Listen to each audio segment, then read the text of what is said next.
In this video, I will be explaining the heating curve of water where ice will be heated and converting into steam.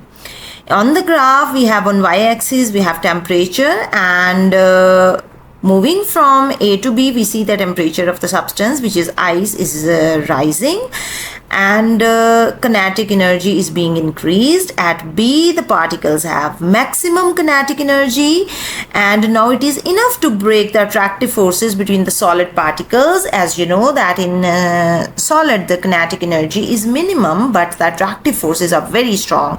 As in the solid, the particles are compactly packed. So at B, when the kinetic energy becomes maximum, it is enough to break the attractive forces. Now the substances start changing into liquid and melting has started. So between B and C, we'll observe both the states like ice and liquid water. At C, all the ice has been melted and converted into water. Going from C to D in the graph, we see the same features the graph was showing from A to B. That means temperature is rising, heat is being absorbed, converting into kinetic energy, and at D again kinetic energy becomes maximum. You see at 100 the water has reached its boiling point. That means at D the boiling will start occurring and the particles will now have enough energy to break the attractive forces. So the liquid will start converting into steam. D and E, between D and E both the states are present and at E all the water has been converted into steam. So going from A to E, the state is changing from ice to liquid water to steam. The arrangement changes from very fixed position to loosely packed to far away from each other. Energy is changing from least kinetic energy to maximum kinetic energy. As we know that in gases there is maximum kinetic energy. The most important question from past paper point of view is why the temperature is not rising when there is melting and evaporation or boiling. The reason is all the heat provided during the state change is being used to break the bonds. That is why the temperature is not rising even though we are providing heat, because that heat is being used to break the bonds while the state is changing. So the past paper question which you expect is why the graph is showing a constant temperature during state change, and the second question which you expect is how the arrangement, energy and motion of the particles change during melting or evaporation or boiling. And during the video I have explained the answer of both the questions according to the marking scheme.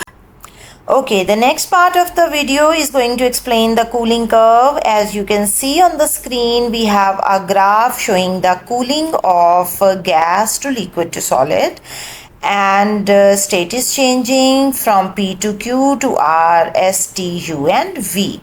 So let's start the explanation of this graph. At P, it is very obvious that gas is present because here it is written the gas starts to condense.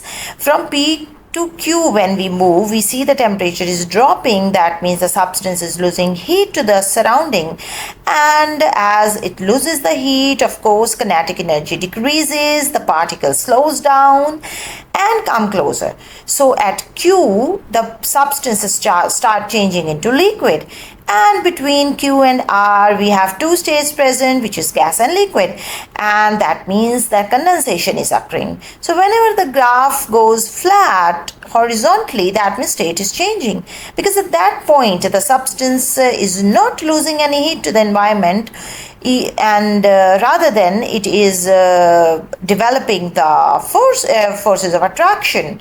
So at R the condensation has completed. Now which state is present at R?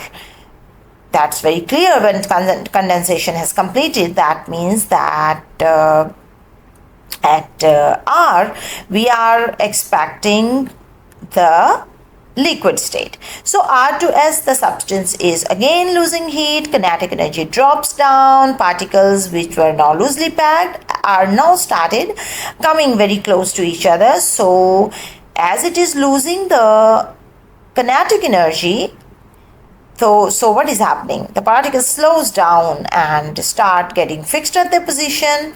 Now the liquid start freezing. So at S, the state change change has started, that means freezing has started occurring, and at T freezing completes.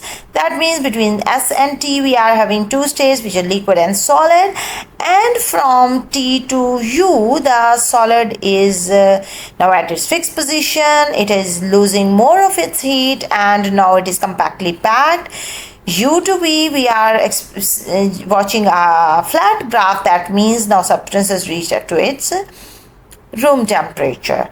So going from P to U to V, we see that how the state is changing from gas to liquid to solid, and arrangement is changing from far away to loosely packed to compactly packed.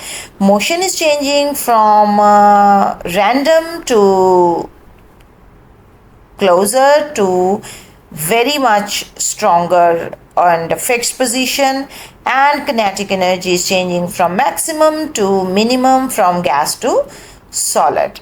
And that's all for today. In the next video I'll be discussing diffusion and the factors that affect diffusion. Thank you. God bless you. I'll see you in the next video.